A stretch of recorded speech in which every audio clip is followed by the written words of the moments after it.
Waalaikumsalam warahmatullahi wabarakatuh. Alhamdulillahilladzi kallama biazaliyatihi wa hawarana wa ja'alana mimman aqama as-salah wa anzala ilana al-Qur'an lian natakallama bih. Amma ba'du. Baik Bapak Ibu yang bukan Allah, saudara-saudara, ini pertanyaannya langsung kayak orang langsung naik. Ini kita hantarkan pelan-pelan ya. Allah Subhanahu wa taala, sebutan Allah alif lam lam ha itu adalah sebutan Allah kepada makhluk yang dicipta dengan kun. Jadi Allah itu mengatakan kun, jadilah.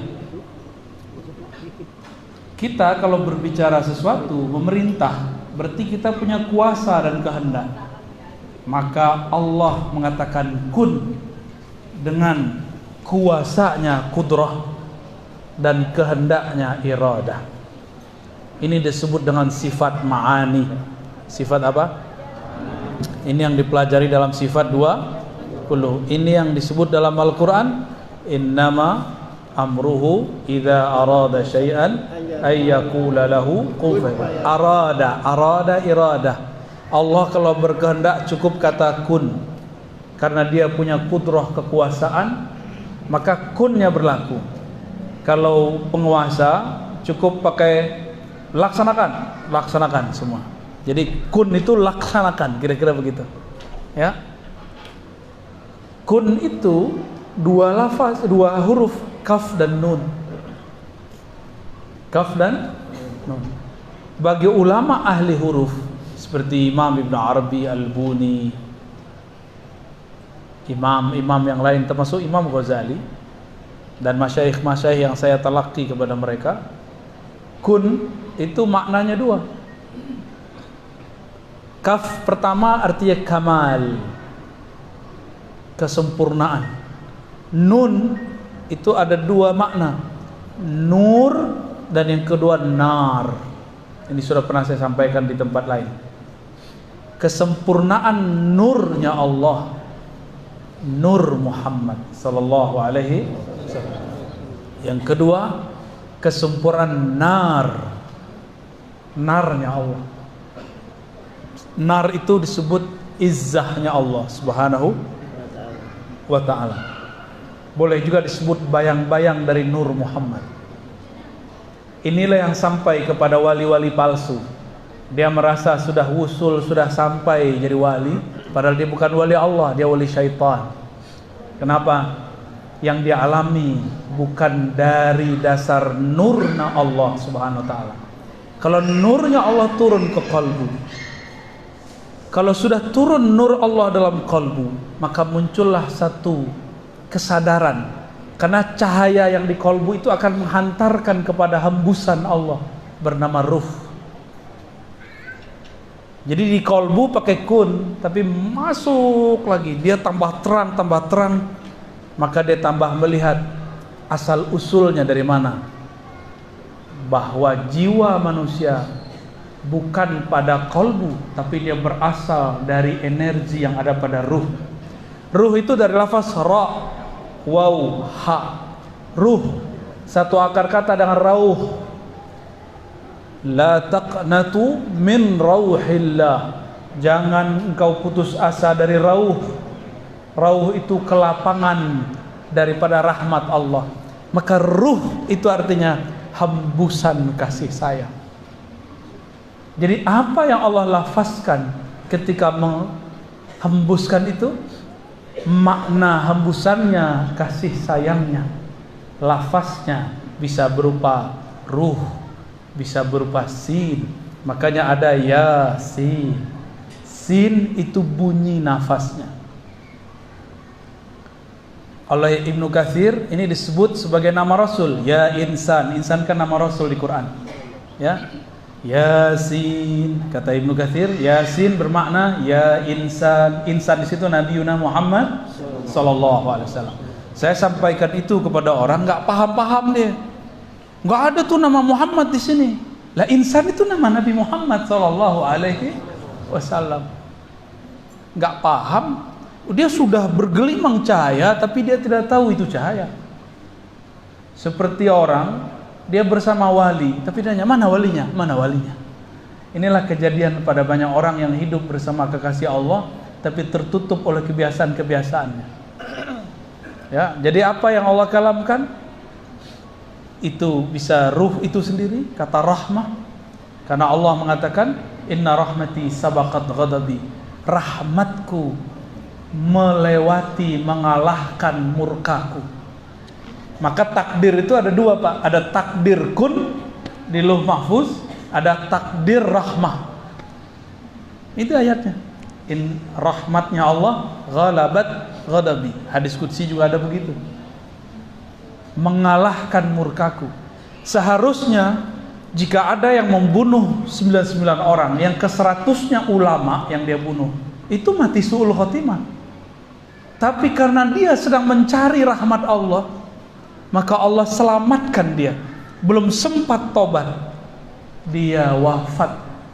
Belum sempat tobat yang sempurna, baru an-nadam. Apa arti nadam? Nyesal. Baru menyesal. Apa kata tuan guru terakhir? Berapa orang yang kau bunuh? 100. Terakhirnya ulama. 100 terakhirnya ulama. Tapi ternyata pintu Allah masih terbuka. Maka ajaran Islam tidak menuntut kita suci. Ajaran Islam menuntut kita mengakui kalau diri kita kotor. Mau dibuang kemana, Pak, kekotoran yang ada dalam diri? Ya, jangan terlalu berlebihan beragama. Halakal mutanatti'un. Celaka orang-orang yang terlalu berlebihan dalam beragama. Ya, kita nggak diminta suci lahir batin, nggak mungkin. Gak mungkin. Nabi Adam aja masih silap, masih salah, tapi tidak dosa. Keliru belum tentu dosa. Nah, ini bedakan ya. Ada dua perbedaan keliru dengan dosa. Para nabi itu pernah keliru tapi tidak pernah berdosa. Berdosa itu membangkang kepada Allah. Mungkinkah nabi membangkang kepada Allah? Tidak mungkin. Wali mungkin, tapi zahirnya bangkang, batinnya tidak. Ya, itu Pak ya. Jadi yang dikeluarkan adalah lafaz rahmah. Ya, itulah jadi Ahmad Ruhullah. Allahumma sholli ala sayyidina Muhammad. Suara jelas? Setelah ini Suara oke. Satu di atas yang perwakilan yang Bapak Satria. Ya, silakan Pak. Minta tolongnya Bangis di atas, ibu-ibu silakan ini Bangis ya. Ibu-ibu satu orang penanya di atas. Singkat padat Pak ya. Assalamualaikum warahmatullahi wabarakatuh. Syukran. Mungkin Bu ya. Buya pernah menyampaikan bahwa Allah menurunkan Rasul dan Nabi itu 313. Yang maksud adalah 25 dalam Al-Quran. Pernah saya lihat di YouTube. 313 Rasul saja. 124.000 para nabi. Ya. Yang masuk ada 25 nabi. Yang saya ingin mengetahui bahwa ada jabatan al-Ghaus, yaitu pimpinan para wali ataupun suatu ulama yang Nabi sampaikan ada 25 al-Ghaus dari zamannya Hasan bin Hussein hingga sekarang, bahkan untuk akhir zaman ini tinggal yang 25. Berapa besar perintah Allah untuk kita menemukan seorang wali itu, dan berapa efek sampingnya kalau kita tidak menemukan. Terima kasih Bu ya. Baik. Bagus Pak. Kalau Rasulullah masih hidup, kita diperintahkan bertemu Rasulullah. Tuba liman ra'ani, beruntung yang melihat aku. Kalau tidak bertemu Rasul, ketemu orang yang bertemu Rasul. Tuba liman ra'a man ra'ani, beruntung orang yang melihat orang yang melihatku. Gak bertemu juga murid Rasul sallallahu alaihi wasallam, maka carilah orang yang berguru kepada murid sampai sekarang. Perintah itu Pak. Karena ada tuba. Tuba itu satu pohon keberkahan, ridwanullah di surga. Siapa yang memandang wali, ulama, pewaris Nabi, bukan pewaris iblis. Ya. Ada ulama pewaris iblis. Nauzubillah min. Saya pun berlindung setiap hari, ya Allah, jangan jadikan lidah ini zallat, keliru. Ya, karena sekali keliru, ujiannya orang yang megang mic, public figure, ustadz, khotib, malu mundur, malu minta maaf. Itu ujiannya. Maka kalau saya ada salah, kasih tahu. Nanti saya cek benarkah salah menurut ilmu yang kita pelajari. Jika salah, saya minta ampun dan saya minta maaf kepada umat. Ya, dan itu harus dilakukan. Nggak boleh sok-sokan, udah tahu salah masih aja ngeles ya. Seperti kejadian pada cocok logi akhir zaman ya.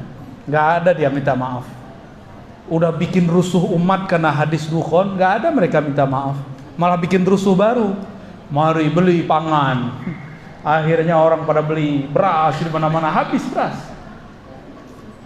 Terus saya minta maaf, minta ampun kepada ya Allah jika salah pemahaman ini. Bimbing aku. Kepada umat, mohon maaf kami salah memahami teks. Bahaya. Ya. Saya tidak mau kita termasuk kepada orang-orang yang berfatwa bukan dengan ilmu. Jangan ya. Seberapa kuat? Oh, perintahnya kuat Pak. Ya, di alam Al-Quran dikatakan, ya ayyatuhan nafsul mutmainnah irji'i ila rabbiki radiyatan mardiyah fadkhuli fi ibadi. Itu dulu. Kalau mau masuk surga, pintunya satu, harus bersama orang yang sekapal masuk surga. Fadkhuli fi ibadi, maka masuklah ke dalam golongan yang menghambakan dirinya kepadaku. Orang paling merdeka di alam semesta adalah orang yang menghambakan dirinya kepada Allah, karena Allah bukan materi. Menghambakan diri kepada Allah, itulah kemerdekaan sejati. Bebas orang itu. Tapi kalau kita ini hidup mencari fulus, fulus itu materi, capek. Ta'iba abdud dinar. Allah itu, setiap orang mengenal Allah, mencintai Allah, maka setiap itu juga ada bebas. Hur, ahrar, hamba yang bebas. Ya. Jadi perintahnya kuat Pak.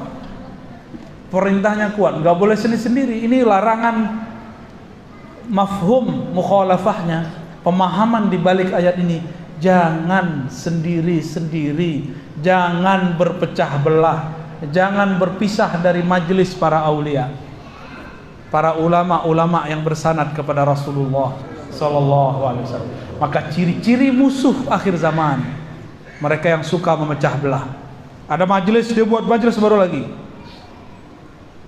Kecuali majelis yang dia buat ini untuk menyokong majelis yang besar, baru boleh. Ya. Gak boleh dia buat majelis dalam majelis. Kecuali gurunya mengatakan, mau majelis ini, kuatkan. Hanya kelompok khawarij yang mencoba memecah belah. Ya, kita tidak mau seperti itu.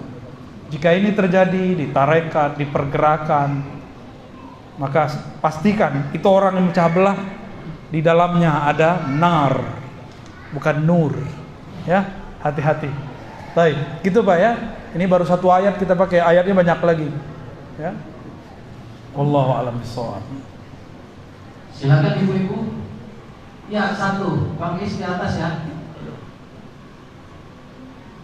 Baiknya. Ya, silakan dari situ aja. Silakan. Oh, boleh ditulis. Untuk mengisi kosongan Bapak yang satu tadi sambil menunggu tulisan dari Ibu pertanyaannya. Silakan.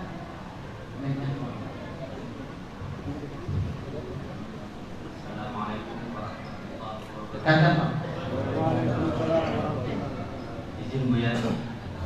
Ini pengalaman saya tarekat dari kelas 5 SD. Jadi semasa saya bertarekat, kejadian mimpi, dan mimpi itu kejadian yang menjadi kenyataan hingga saya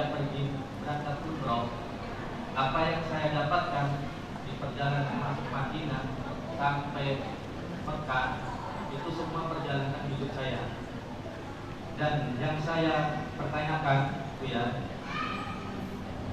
hati ini saya ingin mencari jati diri saya. Cuman sampai sekarang saya sendiri belum tahu mana jurusan saya. Begitu aja Bu ya. Apa pertanyaannya? Saya sendiri. Beliau bermimpi bahwa setelah mengikuti tarekat itu seperti dibimbing gitu dalam Oke. Ya, kalau dalam ilmu psikologi namanya deja vu. Tapi psikolog tidak ada satupun yang sepakat sampai hari ini. Kalau bagi ahli rohani itu gampang, ya. Kita kalau misalnya nih Bapak ngomong, kamu nanti bakal begini. Terjadi. Saya mau tanya, orang itu terjadi sesuai dengan yang kita kalamkan karena kita yang ngomong atau karena takdir Allah? Terus kenapa merasa keren? Tuh apa kata gua? Itu kan kejadian kan gitu. Ya. Orang itu mengalami yang kita kalamkan bukan karena kalam kita, tapi karena takdir Allah. Saya mau tanya lagi. Orang yang mengabarkan masa depan atau orang yang melihat masa depan, itu yang memperlihatkan, yang menggerakkan dia bicara siapa? Allah. Jadi ini disebut khatir rabbani. Khatir rabbani itu lintasan yang masuk ke dalam qalbu, berasal dari Allah atau malaikat. Bisa jadi masa lalu, masa sekarang, atau masa depan. Jika itu terbersit di qalbu, itu bukan kita yang membersihkan, itu Allah lintaskan di qalbu. Maka tidak boleh merasa hebat, karena bukan kita yang melintaskannya, Allah lah yang mengirimkannya ke dalam qalbu. Jadi itu biasa Pak ya. Kami orang yang belajar zikir biasa ngalamin itu ya. Jangan merasa aneh, biasa aja. Jangan merasa kemudian saya ini kok begini gitu ya. Biasa aja.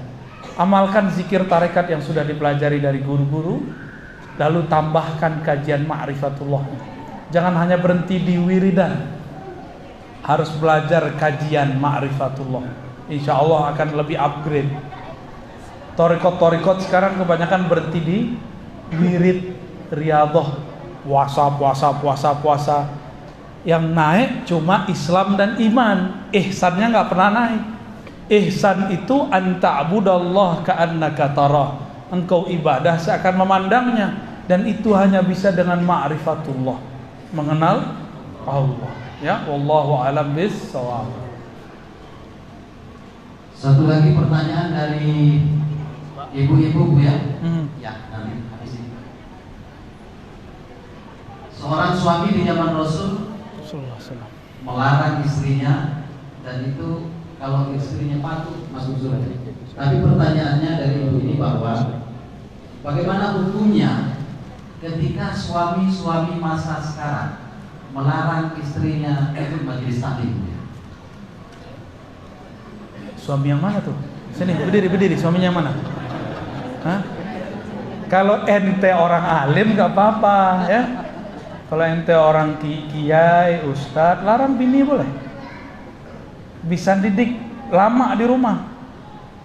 Tapi kalau kita nggak sempat mendidik istri, nggak sempat mendidik anak, sudah sibuk dengan dunia, lalu hanya mengizinkan istri ngaji lewat YouTube, dan itu berbahaya. Ya, emang ada di zaman sahabat Rasul dulu istri-istri nonton YouTube? Nggak ada. Jangan buat bid'ah barulah. Bacalah Sahih Bukhari, Kitabul Ilm. Istri-istri, perempuan-perempuan di zaman Rasul dikhususkan waktu ngaji. Yang ngajar laki-laki, boleh. Gak usah cemburu, ente waras nggak? Masa cemburu sama ustaz? Ya, kan nggak mungkin lah.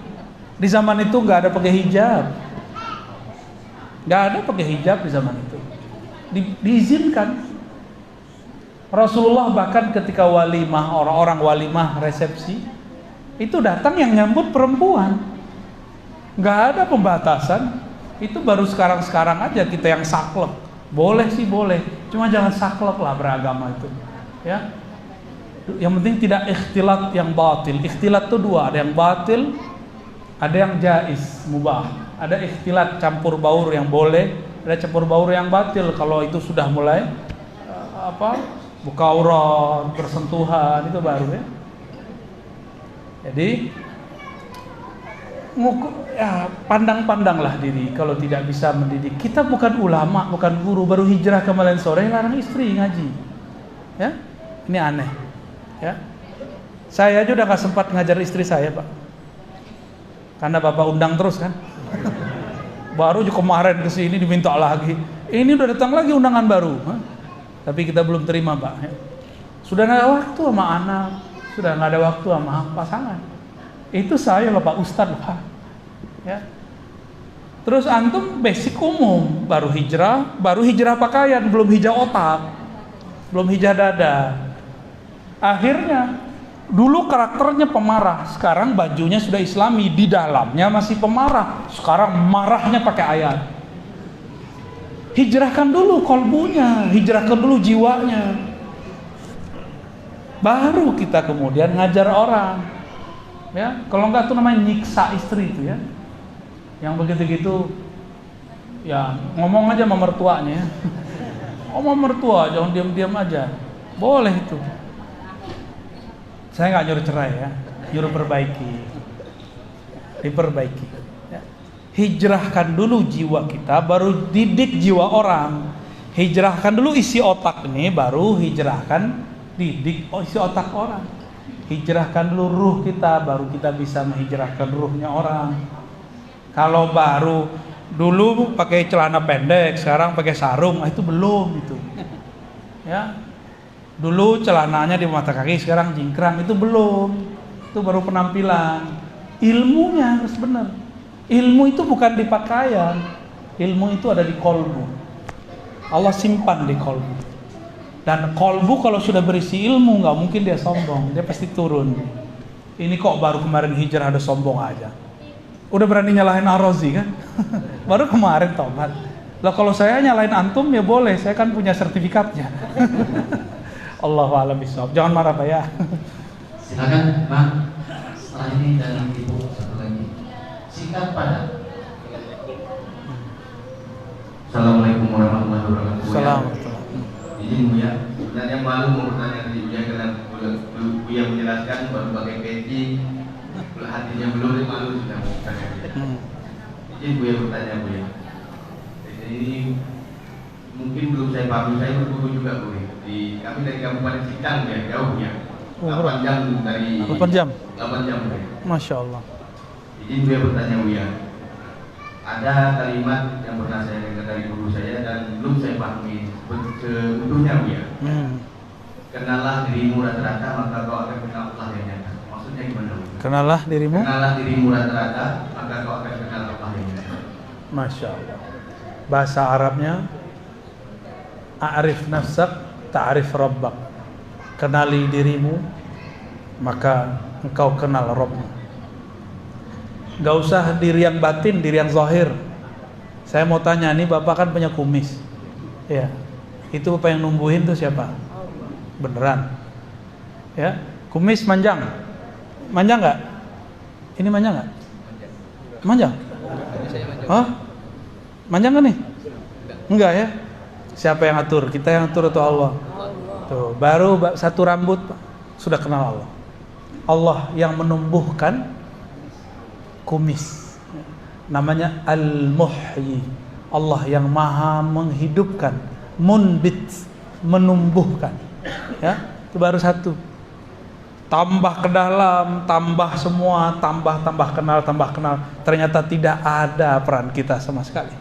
Saya ngomong begini pun bukan saya yang bergerak, saya digerakkan oleh Allah Subhanahu wa ta'ala. Tapi kita punya adab. Kalau kita salah, kita tidak boleh menyalahkan Allah. Kalau kita taat, kita tidak boleh jumawa merasa taat. Kita katakan ini anugerah dari Allah. Kita zikir, kita nggak boleh merasa kita ini ahli zikir. Kita mengatakan terima kasih ya Allah, Engkau muliakan aku. Yang hina ini menyebut namamu yang mulia. Gitu ya. Itu salah satu uraian pertama. Ditambah terus sampai ke dalam bisa pingsan Pak nanti Pak. Gitu ya. Jantungnya udah deg-degan dari tadi soalnya. Terima kasih Bu ya. Sama. Izin satu lagi Bu ya, kapan mau ke Sintang Bu ya? Insya Allah, semoga Allah permudah. Amin. 8 jam ya? 8 jam. Amin. Insya Allah. Kalau Allah berkehendak tidak ada halangan ya insya Amin Allah. ya Allah, kabul ya Allah. Dari terakhir ini dari Ibu Buya, di atas itu penuh dengan ibu-ibu karena di bawah tidak bisa menampung. Iya iya. Pertanyaannya begini Bu ya, rupanya Ibu ini sering menonton di channel Buya dan dianjurkan untuk sering-sering bersolawat kepada Rasulullah SAW. Saya ini kata Ibu jarang bersolawat, tapi kalau mimpi saya itu bertemu dengan Rasul, aku benar itu seorang Rasul atau yang lainnya?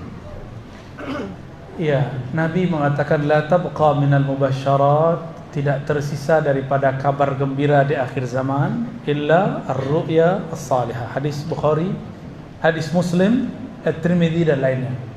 Tidak ada lagi yang tersisa daripada warisan-warisan yang mengembirakan di akhir zaman melebihi ar-ru'ya as-salihah. Ru'ya ini ada dua, fil manam wa fil yaqzah. Dalam keadaan tidur disebut mimpi, dalam keadaan jaga disebut mukasyafah. Ya. Dalam keadaan tidur disebut mimpi, dalam keadaan jaga disebut mukasyafah. Mukasyafah itu thariqahnya mesti thariqah ruhani. Tidak boleh thariqah selain ruhani. Karena kalau selain thariqah rohani pasti yang bermain jin atau syaitan. Oleh karena itu kita ketat dalam masalah pengalaman rohani. Kita tidak sembarangan terima pengalaman rohani. Bisa jadi itu dari syaitan. Kita tegas-tegas di situ. Meragukan, buang, tidak dianggap. Tapi mimpi ketemu Rasulullah, Nabi SAW mengatakan, fa inna syaitan la yatamatsalu bi. Syaitan tidak sanggup menyerupaiku. Syaitan coba-coba menyerupai Nabi, kebakar dia langsung, hancur dan dia tidak ada bekasnya di alam semesta. Ya, mereka mau naik ke langit ditembak oleh meteor. Menyerupai Nabi dibakar langsung oleh Allah Subhanahu wa Ta'ala. Nggak ada yang berani. Kalau ngaku jadi Tuhan bisa. Ini anehnya. Jadi syaitan itu bisa ngaku jadi Allah, tapi kalau ngaku jadi Muhammad tak bisa. Maka kalau ada orang ngaku ketemu Allah belum tentu benar kalau tidak lewat baginda Rasul sallallahu alaihi wasallam. Tapi dia bertemu Rasulullah dulu lalu bertemu Allah, itu hak. Ya. Namanya musyahadah. Memandang kepada Allah. Semoga Allah memberikan kita tiga ini, musyahadah, muraqabah, ar-ru'ya as-salihah. Amin ya rabbal alamin. Sudah. Alhamdulillah. Habis ini kita masjid apa? Surau masjid ya? Masjid Mujahidin. Masjid Raya Mujahidin. Oke. Nanti doanya di sana aja ya. Saya diminta untuk ngasih apa ini? Penyerahan Ya. buku ya. Ke Pak siapa nih?